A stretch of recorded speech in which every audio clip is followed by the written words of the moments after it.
I'm Charlie. This is Stevie. We are to the Popcorn. Welcome to another Bad Movie Monday. Today we ask, should there have only ever been one? As we take a look at Highlander 2, The Quickening. So a bit of spec about it. Released in 1991 and directed by Russell Mulcahy, who, besides making some Duran Duran and Elton John's best music videos of the 1980s, look them up, really did, he directed the original 1986 cult classic Highlander, to which this is a sequel.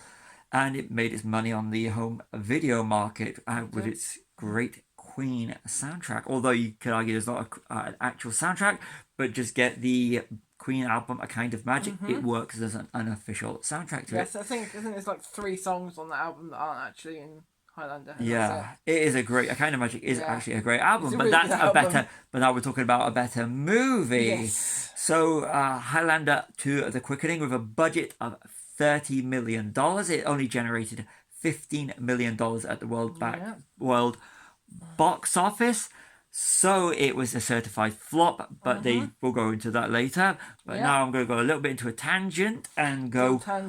We can't get hold of the Renegade cut in the UK unless you do it via illegal downloading, and being who we are, we like to try and source out originals. Can't even find one digital of the Renegade cut, so we had to go out and purchase, just for Bad Movie Monday, Highlander 2: The Quickening on DVD. We couldn't even get a Blu-ray in this country. So we got it, arrived. We just put it in yesterday, and we did, knowing that we were going to be doing it. So we and looked at it, and the casing actually does look like a bootleg. As you'll see, I'm going to put the little one just there, and the back of it looks like a bootleg VHS, which you think, okay, it's got a cheap mark. It's a cheap one. Then you put it in, it's only got a play thing, which again, check out the picture right here, which will be. It feels like a VHS knockoff.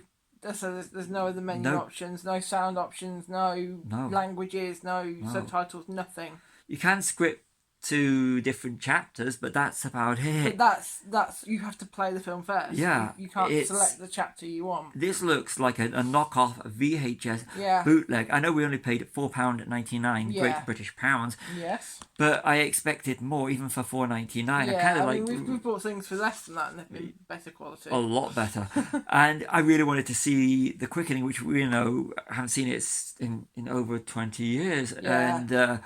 But this was a complete rip-off. If you're going to get it and you're in the UK, just pay a little bit extra and buy it digital. I really want to get it digital now. I've seen it on Amazon. So I'm really tempted to do that. We'll rewatch it. But back to the movie. Is it a bad movie? Did you enjoy it? It's okay. I lost interest a couple of times. You?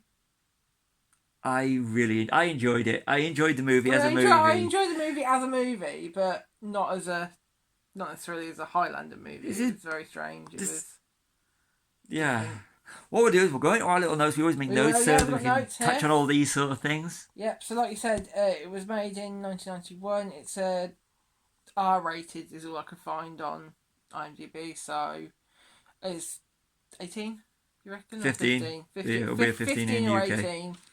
Not sure on that one yet. It's set in. It's like the first sequence is set in 1999. Yeah, that was the future then. Yeah, it was the future then, and then in the even more distant future then. The bulk of the film, in other words. Yeah, was set in 2024. 2024, which is this year. It was like in the future when it came out, and now it's in the present when we're watching it. Yeah. And one thing I just want to put out. In the future, yes, at least Connor McLeod and Ramirez and the henchmen and everyone from the planet Zeist, which we will go into, all have long hair. Basically, all the Highlanders have long hair. Yeah, the people from the planet Zeist. Yeah. That is in itself, which we're going to go into. We'll touch on this now. The planet Zeist, you change the history. Yeah. So we are immortals. We've been in the first Highlander. We are immortals. We've been with you for centuries, and that was the time of the gathering where the Shook Sword released the power of Quickening. In the end, there could be only one. No. Connor in Highlander, Connor McLeod and Ramirez meet. They're drawn to each other because they get bad headaches. They can other immortals can sleep. born differently, they can seek each other out, but they've completely changed this. Yeah. They've now made them from the planet Zeist, and Ramirez and Connor McLeod knew each other from the planet, and Connor McLeod is the chosen one. Yeah. And it makes absolutely no sense. And the fact that Russell Mulcahy, who directed Highlander, I know he apparently tried to disown it even before the production ended. This is actually makes absolutely no sense in the continuity. That said, I found it a fun movie. Yes. Back over to you. Music by Stuart Copeland from The Police. Yes. You go from Queen to Stuart Copeland from The Police. Although I didn't know if there was at least one Queen song. Kind of Magic. And that's quite early on, isn't it? But Princes of the Universe was the theme to the Highlander TV series with Adrian Paul. Yes, so but we're not on about that. No, but you'll soon find that they completely disregard this film, so as part of the Highlander continuity. Yeah. The aspect ratio changes as soon as the title credits end on this one. Not sure if that's true. Yeah, this actually in the version we watched, which we've already said is a load of rubbish, is actually it goes from a full screen to it takes up a screen, but it goes to complete widescreen, then it goes back, so it's like a jump. It's like bad pan scan. Why did they even do it? Why didn't they just put the widescreen on? Or was that the only available copy that they had? It does look like a VHS transfer. Yeah. Although they don't do it again, do they? No, it's only at the beginning they do that. It goes from watching the screen like that to go to yeah. It does, and it makes no sense in the whole thing and the whole scheme of things. Yeah. And it made no sense. It does look like a knockoff bootleg VHS transfer. It does actually. Yeah, so I've put down here that the effects were really dodgy, and I put that down, and then about 5 minutes later you told me to put it down, and I told you already got it. Yep. So yeah, pretty dodgy effects, weren't they? They're very dodgy, especially, I don't know whether it was because of the time or what, but especially when they cut to the orange shield. It didn't work, it didn't fit with anything. It seems like they put all the money in wigs, which are good. Wigs, costumes, the explosions and sets. Yes. That's it. That's where all the money went. So when it came to the post-production effects, terrible. Yeah, even the set was impressive. Yeah. But poorly lit. It was poorly lit. It didn't look right, did it? The cinematography on it is mediocre at best. Yeah. But it was they could have if they could have done so much with the sets. Yeah. The sets were on point. I like the wigs. The wigs were on point. The makeup was on point. Everything is good. It's just it gets let down. It looks like a bad Judge Dredd. I've been talking about the Sylvester Stallone one and RoboCop 3. That's what I get the vibe I was getting with the effects. Yeah. Some of the photography. Brilliant sets. Brilliant choreography. Let down with the effects and the photography on it. It was really the lighting. You said horrible. About the corporate buildings looking like they're from Blade Runner. Yeah, it looks like a knockoff of Blade Runner. Especially, I kept expecting anytime they go corporate, for them to get out the void contest from Blade Runner. It did have that whole Blade Runner police office. I had a bit of a maybe Batman feeling when they were in the bank or whatever it was, and when the bad guy went and when they had the board meeting. Katana or the John C. McGinley character? Katana. He was good. Got to go. Michael Ironside was good. But no, but what I'm saying is the whole vibe I got there was very much. It was. I think it was when both of them were there. Yeah. When Katana first goes, it's like in a bank or something. It just looks, to me, it was giving me a bit of a Batman vibe. With the corporate Blake against Katana, but Michael Ironside does ooze a little bit of Jack Nicholson's Joker. He becomes more and more relevant as he goes along. It's like he's taken the role and made it a superhero villain role, and it actually works. Michael Ironside is a strong villain, whereas John C. McGinley's Blake is just a standard corporate villain. Yes. And it's kind of like, it's been done better in RoboCop. Yeah. It was. You want corporate villains, you just look at 87's RoboCop. He was a boring villain who's like, I'm megalomaniacal, I'm money, I'm power, and then you've got someone, he plays it with over the top, and which is what you got to do in these films. But Michael Ironside was really Mr. Joker. He does look like he's going to a comic convention. He does. The costumes is really... Michael Ironside's Katana's costume is really good. But the bit on the train, he did look like... It looks like a modern day especially how old he is and was then. Yeah. He looks like he's like one of us grown adults, geeks, nerds, whatever you want to call us. They're going to comic book conventions now, getting dressed up as your favorite character, and the belt he wears looks like a wrestling. Yes. A wrestling championship belt. Yeah. It did. So he's kind of like it's like. And also, touching on katana, katana is Japanese for sword. Yeah, and it's the one that like Ramirez gives. Juan Sanchez Ramirez gives Connor McLeod in the original Highlander. Yes. Yeah. Which is a superior film. But no one beats the Kurgan as a villain. Although I did notice some of the swords were a lot like the Kurgans. Yeah. What else we got? All subsequent Highlander movies ignore this film. Yeah, they do. Yeah. Especially the whole planet Zeist. Yeah, it's a kind of magic. Yeah, in the end, there can be only one. We are aliens from the planet Zeist, and we are immortal because we've been banished. But if we go back to Zeist, we lose our immortality. In the end, there can be only one. Yes. No sense. The alien aspect of it makes absolutely zero sense in this movie. Yeah, it makes no sense. So Sean Connery received $5.5 million for 9 days' work. Yeah. And gave it all to charity. Gotta give some love to Sean Connery. Yeah.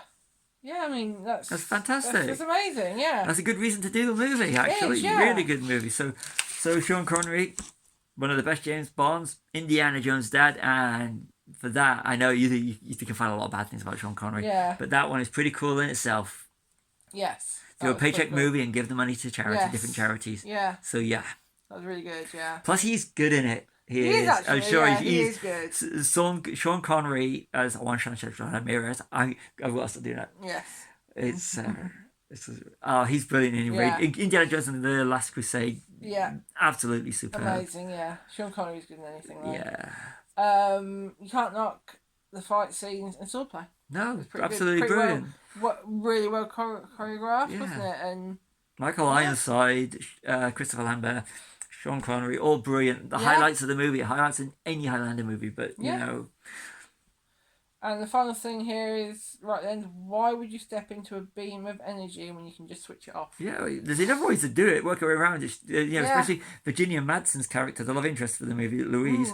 She's broken into a lot of things. She could switch off one of those. So why do you do it? Oh yeah, dramatic effect, another explosion. There's a bit at the start when the fight scenes when there's just explosion. Yeah. It's like, yay! You can see like the budget going. I know they had problems because they were shooting in Argentina, which spiraled a $15 million budget to a $13 million budget. So that's where a lot of the problems lie.